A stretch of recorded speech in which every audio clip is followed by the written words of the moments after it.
Ano po ang pansin sa kaligiran po natin ngayon? Ba't po maraming mga basura?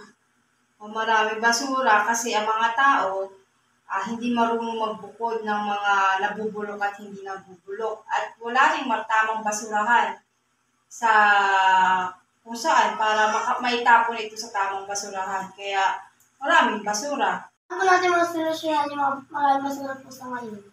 Siguro masusolusyonan ito kung tuturuan yung mga tao kung paano itatapon yung sa tamang basurahan yung mga basura nila.